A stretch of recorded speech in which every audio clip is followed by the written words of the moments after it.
Bom dia para vocês que estão aqui presentes na Sala 10 do CIAED 2011 e boa tarde para vocês que estão remotamente nos acompanhando. Quero, antes de mais nada, agradecer aos organizadores do Congresso Internacional ABED de Educação à Distância 2011 por permitir que a gente tenha esse espaço aqui, que já está ficando tradicional, né? Já é a terceira mesa de educação sem distância. A primeira, em 2009, teve como tema Educação sem Distância.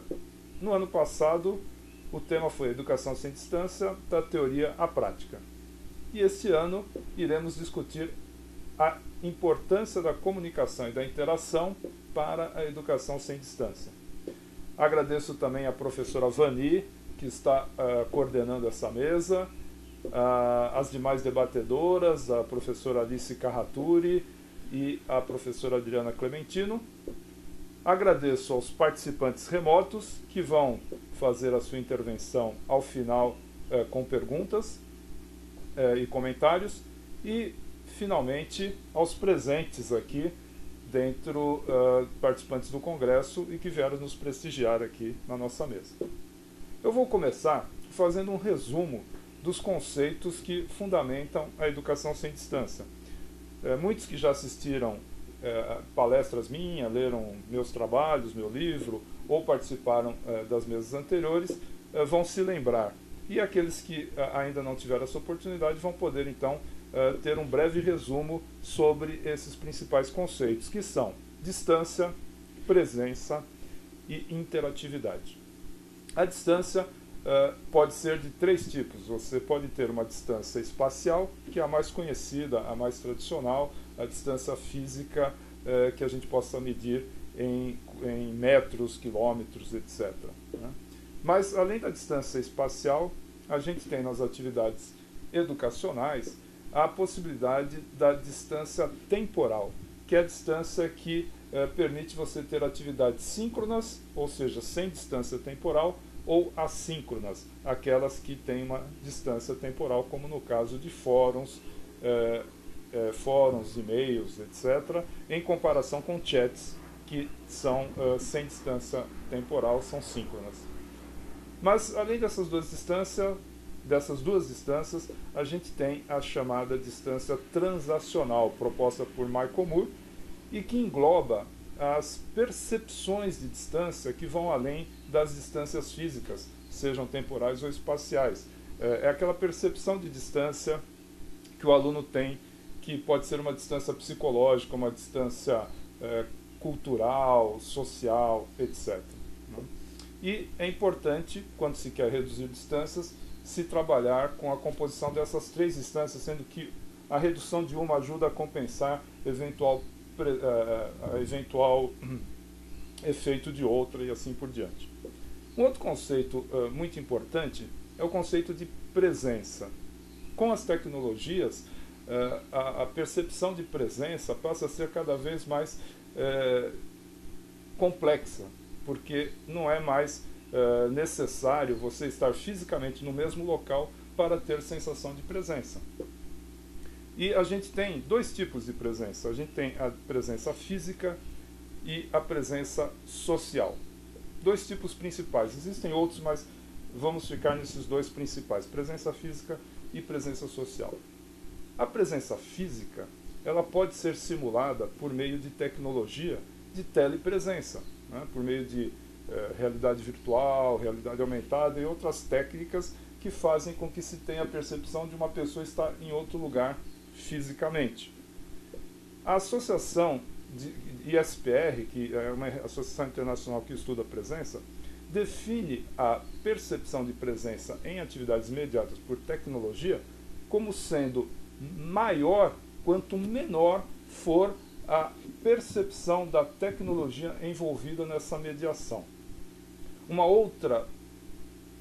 outro tipo de presença é a presença social, e ela independe de tecnologia, ela depende do engajamento das pessoas envolvidas na interação.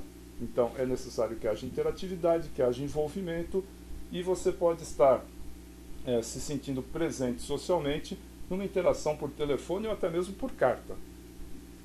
Bom, o terceiro conceito que eu quero trabalhar é o de interação e interatividade. Interação eu trabalho como sendo a interferência mútua entre duas entidades, que podem ser duas pessoas, pode ser uma pessoa e uma máquina, ou até mesmo entre duas máquinas, desde que haja uma ação mútua em que uma parte interfere na outra, a gente tem o conceito de interação. Já interatividade é o conceito de potencial de interação. Então a gente pode perceber dentro de uma atividade o potencial de interação que ela possibilita, sem que ainda tenha ocorrido uma única interação sequer. Então interatividade é a percepção do potencial de interação que possa haver numa atividade. Bom, resumidos então os conceitos principais, vou passar para o segundo tópico que eu quero colocar hoje aqui no debate, que é a influência que a tecnologia pode ter no aprendizado. É de pleno entendimento entre os educadores de que a tecnologia não necessariamente influencia o aprendizado. A tecnologia é um meio. Por meio da tecnologia se aplicam métodos pedagógicos que fazem com que se obtenha o tão almejado aprendizado. Muitos educadores são um pouco refratários às novas tecnologias e se apoiam nesse argumento de que a tecnologia não é necessariamente determinante do aprendizado, mas sim um método que se usa para se obter tal aprendizado, para dizer que não precisam de tecnologia, que estão satisfeitos com a tradicional sala de aula, quadro, lousa, giz, por exemplo. Nada contra. Só que, se nós considerarmos que a sala de aula, a lousa, o giz, não deixam de ser uma tecnologia, então eu posso usar esse mesmo argumento para dizer de que nós não precisamos necessariamente desta tecnologia. Basta que a gente adapte o método pedagógico à tecnologia que esteja à nossa mão, à tecnologia que seja mais conveniente por diversos fatores, sejam eles fatores de custo, fatores econômicos, fatores geográficos, sociais ou outros, ou de conveniência dos envolvidos. Então, se eu incluir sala de aula como uma possível tecnologia, ela entra também nesse conjunto de possibilidades, inclusive podendo ser dispensada em determinadas situações. O terceiro ponto que eu quero colocar é justamente como a gente deve adaptar a tecnologia, ou melhor, adaptar o método às tecnologias disponíveis. O ideal, claro, é você ter um objetivo, uma metodologia e desenhar a tecnologia para ser aquela mais adequada às necessidades que esse método impõe. Isso é o melhor dos mundos, mas nem sempre a gente consegue ter essa possibilidade. Muitas vezes você tem a tecnologia pré-definida, como é o caso da maioria das escolas, que tem já pré-definida a tecnologia sala de aula, quadro, lousa e giz. E os professores precisam adaptar os seus métodos pedagógicos a essa tecnologia disponível. A tecnologia da presença dos alunos em sala de aula já é pré-definida, vamos nos adaptar a ela. Mas em situações em que a tecnologia estabelecida é um pouco diferente, a gente tem que então levar em consideração os prós e contras, os potenciais e as limitações dessa tecnologia para então estabelecer um método adequado. Eu vou citar alguns exemplos recentes que eu tive de experiências em palestras e atividades desenvolvidas à distância para discutir um pouco e colocar aqui em discussão as possibilidades que a gente tem de adaptação às tecnologias. O primeiro exemplo é um grupo recente que eu criei no Facebook. Por que Facebook? Bom, se eu pudesse escolher, talvez eu não escolhesse o Facebook como a tecnologia para criar um grupo de discussão.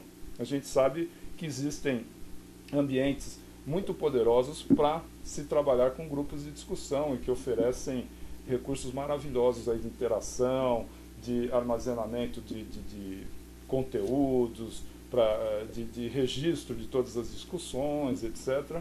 E decididamente o Facebook não é a melhor tecnologia para isso. Mas todo mundo está no Facebook. Não, tá bom, não é todo mundo, mas quase todo mundo. Alguns ainda estão no Orkut. Mas se todo mundo está no Facebook e se eu quero ter uma grande participação nesse grupo, eu preciso ir aonde o povo está, certo? O povo está no Facebook. Então, eu fiz esse exercício. Eu tenho um perfil, né, chamado Educação Sem Distância, na verdade 2 perfis, porque o perfil Educação Sem Distância já está com 5.000 amigos e ele não pode ter mais, então eu abri o Educação Sem Distância 2, que já está com quase 2.000. E, bom, então eu tenho aí um universo de 7.000 amigos da Educação Sem Distância, interessados em ter informações, interagir, etc.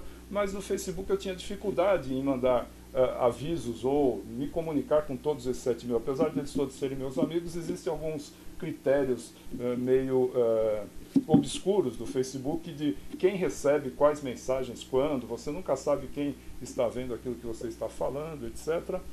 E aí eu descobri que se eu criasse um grupo e as pessoas interessadas nele se cadastrassem, as mensagens que fossem enviadas para o grupo automaticamente seriam recebidas por todos os participantes. Então eu fiz essa experiência. Esse grupo está com 1.130 mais ou menos participantes hoje, e aí eu comecei a ter a experiência de trabalhar com uma ferramenta que não foi feita especificamente para aquilo que eu estava almejando. Bom, teve alguns contratempos logo de início. Por exemplo, eu não sabia que todo mundo iria começar a receber nos seus e-mails absolutamente todas as mensagens que essas 1.000 pessoas participantes estariam colocando. E logo no início, à medida que eu convidava as pessoas, elas colocavam mensagens de agradecimento. Até que eu recebi uma mensagem de um professor amigo meu falando: olha, eu não tenho nada contra o grupo, pelo contrário, me interesso muito pela Educação Sem Distância, mas eu vou ter que sair do grupo porque meu e-mail, minha caixa postal está ficando lotada, né? E aí que eu percebi que automaticamente, quando se inscreve uma pessoa no grupo, ela passa a receber todas as mensagens por e-mail. Isso não é uma opção. Aliás, existe a opção da pessoa dizer que não quer receber as mensagens por e-mail, mas por padrão o Facebook já coloca como essas mensagens indo para todas. Bom, aí eu dei uma instrução para todo mundo explicando como é que desativa essa opção. Aí a coisa se acalmou, mas aí um outro problema é que as mensagens ficavam perdidas. A gente começava uma discussão, mas diferentemente de um e-mail, que você consegue armazenar as discussões organizadamente, elas vão rolando como no Twitter, né? E às vezes há discussões interessantes que ficam perdidas. Até que uma participante do grupo, que inclusive hoje deve estar remotamente nos acompanhando, que eu a convidei, que é a Paula Ugaldi, né? Ela deu uma sugestão, com experiências que ela tinha em outros grupos que ela participava do Facebook, de nós colocarmos fotos, né, fotos âncoras no grupo. E essas fotos podem receber comentários. O bacana é que os comentários das fotos não se perdem, ficam alocados a cada uma dessas fotos. Pronto, aí acendeu a luz, falei, puxa, essa é a solução. E eu criei então uma foto para discutir sobre tecnologia, uma foto para discutir sobre o JovaEd 2011, que é um evento recente, totalmente à distância, apoiado pela BED, que ocorreu, que foi extremamente interessante e que a gente tinha muitas coisas para discutir a respeito. E aí para cada tópico, inclusive uma foto, né, uma imagem com o título Avisos e Comunicados, para aqueles participantes do grupo que queiram informar sobre o lançamento do seu livro, sobre um curso, uma palestra que ele vai dar, ou avisos assim, que é bacana a gente trocar. Inclusive a Paula Ugaldi sugeriu e ela mesma criou uma foto para o café, bate-papo do café, para aquela socialização entre o grupo, para discussões sobre cinema, teatro, cultura e outras coisas quaisquer que ficariam confinadas sobre essa foto. Bom, foi uma adaptação feita em função da tecnologia que a gente tinha à mão, né? Um outro exemplo, inclusive eu enviei um vídeo e a gente vai tocar para vocês ao final da minha exposição, um pequeno trecho, foi a experiência que eu tive com o software de webconferência chamado Adobe Connect. É um software excelente, tem muitos recursos para interação, para todas as atividades relacionadas com webconferência, e eu queria, durante a JovaEd 2011, mostrar um pouco mais de interatividade na palestra com o público remoto. E aí eu fui pesquisar que recursos que havia para interatividade com o grupo, e eu vi que não existia algo específico, mas eu me adaptei a um recurso chamado enquete, né? Quiz. Aquelas enquetes que você faz uma pergunta, as pessoas votam e depois você pode até colocar um gráfico mostrando as porcentagens de votação. Eu vi que é possível as pessoas acompanharem online, em tempo real, as votações. Eu falei, puxa, então isso é uma ferramenta que pode ter um feedback interessante de interatividade, né? Então, para testar essa ferramenta, eu fiz uma pequena brincadeira de uma forca, né? O jogo da forca. A primeira palavra era interatividade. E aí as pessoas iam votando nas letras. E elas acabaram se engajando, porque a gente via lá o percentual, muita gente votando no A, no I, e eu ia interagindo com eles.